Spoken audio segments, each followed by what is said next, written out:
J'ai grandi à Dunkerque, dans le Nord, vraiment pas très loin de la mer du Nord, où j'en profitais quasiment quotidiennement. Enfin, enfant, en sortant de l'école jusqu'à la fin de mon lycée, c'était le quotidien, ouais, de pouvoir profiter de la mer du Nord avant, après l'école. Et suite à ça, après, j'ai un parcours assez classique, enfin académique en tout cas, où j'ai fait une prépa en région parisienne, donc 2 ans de prépa BCPST, formation agro-véto, en fait, c'est ça. De base, j'aime bien les maths, la physique. Et c'est ça qui m'avait poussé, parce que les profs me disaient, bah, va faire une prépa, c'est bien. Et je suis arrivé à l'agro après 2 ans un peu de galère quand même. La prépa, c'était pas que du plaisir. Et surtout, il n'y avait plus la mer à proximité en région parisienne, donc c'était pas forcément des années les plus faciles, quoi. Et arrivé à Rennes, les 2 premières années, c'est un tronc commun assez général, avec beaucoup de, après, je passe souvent de la formation agro-Rennes pour ceux qui veulent. Mais c'est quand même une historique d'agriculture intensive. La Bretagne, il y a plusieurs écoles d'agro en France. Celle-là, en fait, elle a quand même cette historique de.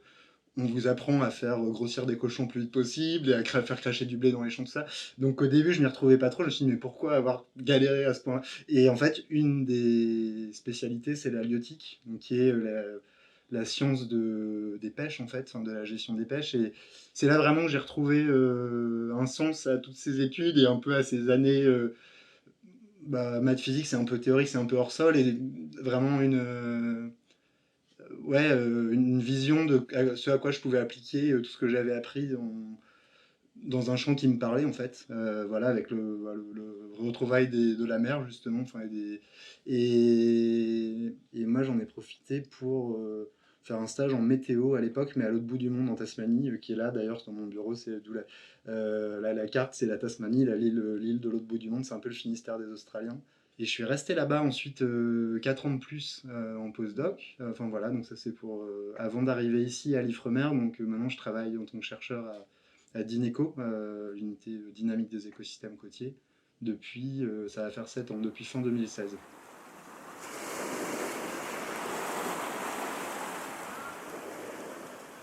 Ce que je disais tout à l'heure, ayant grandi à 500 mètres de la mer du Nord, j'ai toujours fait beaucoup d'activités nautiques. Une de mes passions phares, enfin, qui est assez structurante d'ailleurs et qui peut régir certains de mes choix, c'est le surf. Je fais beaucoup de surf, pas quotidiennement, mais ça m'arrive sur des pauses du midi par la proximité avec les plages qui sont pas loin, de pouvoir faire du surf le midi. Et pour le côté centre d'intérêt, la mer, ça a été un terrain de jeu depuis toujours, depuis que je suis petit. Que ce soit la plage d'ailleurs, faire des châteaux de sable ou de la voile après. Et j'ai fait un peu de théâtre au compte-gouttes, mais étudiant, on montait des pièces. Enfin, j'aime assez bien. Et en ce moment, en fait, je fais partie d'une chorale à Brest. Je prends pas mal de plaisir. Il y a d'autres personnes, d'autres collègues du Technopole d'ailleurs, qui en font partie, qui nous ont rejoints petit à petit ou qui étaient là depuis le début. Et j'avoue que le rendez-vous choral hebdomadaire et plus parfois des représentations les week-ends, c'est aussi un de mes centre d'intérêt du moment en tout cas. J'aime bien, enfin voilà, là, je suis dans les travaux de rénovation et le côté manuel me plaît pas mal. Le boulot physique, en fait, je sais que j'aime bien me dépenser en fait et j'en fais une bonne partie moi-même. Et je sais que architecte, c'est un métier qui m'avait traversé l'esprit à un moment. Et au final, bah voilà, prépa, truc que je suis parti vraiment vers autre chose. J'avoue que parce que le surf, initialement, j'avais cet attrait vers la physique de l'océan plus que vers l'écologie et les aspects halieutiques. Et bah, de fil en aiguille, je m'en suis éloigné. Mais ma première expérience en Tasmanie, c'était un stage en météorologie, donc c'était vraiment plutôt de la physique que de l'écologie.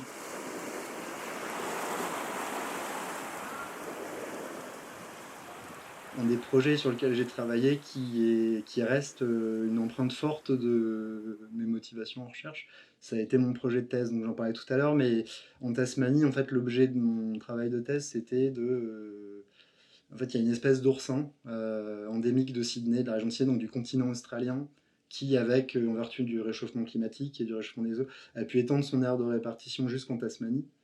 Et c'est une espèce d'oursin qui a peu de prédateurs et si elle pullule, qui peut vraiment désertifier les fonds marins. Des champs d'algues géantes, Macrocystis, qui est une algue qui pousse aussi en Californie et qui peut faire jusqu'à 30 mètres de haut. C'est vraiment des forêts sous-marines magnifiques qui ont disparu hectare après hectare pendant plusieurs décennies à compter des années 70, suite à la pression forte de broutage de ces oursins, qu'il y avait trop peu de prédateurs en fait. Et c'est des questions qui s'apprennent bien avec des outils mathématiques. C'est cette question de dynamique un peu complexe où un écosystème ou un socio-écosystème, c'est un ensemble d'éléments d'interaction. Enfin voilà, on est tous en interaction avec ce qui nous entoure. Et enfin, c'est une question qu'on peut s'appliquer même individuellement en termes de fonctionnement psychique. On est tous des systèmes hyper complexes avec plein de bactéries qui nous composent et où parfois il suffit d'une somme de choses pour perdre cet équilibre. Enfin, mon objet d'étude, c'est souvent ce système complexe et d'essayer notamment de mieux appréhender les changements d'état possibles en fait et notre capacité à nous humains de réduire l'impact qu'on peut avoir, enfin voilà, d'imaginer des solutions pour les systèmes qui sont déjà fortement impactés en fait. Voilà. Et mon quotidien, c'est quand même d'être pas mal derrière un ordi, moins maintenant avec le temps où je chapeaute des projets, où j'encadre voilà, des plus jeunes que moi dans la recherche. J'avoue qu'il y a des fois, si j'avais plus de temps pour faire moi-même la recherche et pour l'écrire moi-même, c'est que j'en ai pas trop parlé, mais j'aime bien écrire. Je suis très content de pouvoir aider les gens avec qui je travaille à écrire leurs articles. Mais ça fait quelques années que j'ai moins eu de temps pour moi pour écrire mes choses et, ouais, j'envisage avec plaisir cette perspective de pouvoir le faire de nouveau.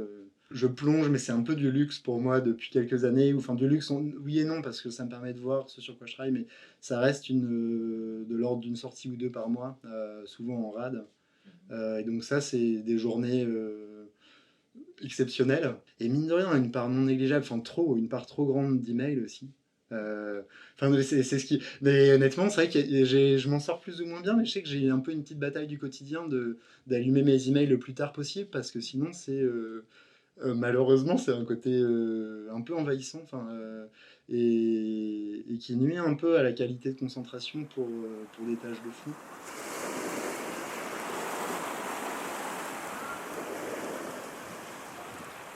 On a envie de te dire que la science est très objective, tout ça, mais en fait, on est tous des individus subjectifs à la faire. Et donc, notamment dans l'écriture, je sais que j'aime bien affiner la manière de raconter une histoire autour d'une somme d'intuitions que j'ai pu avoir.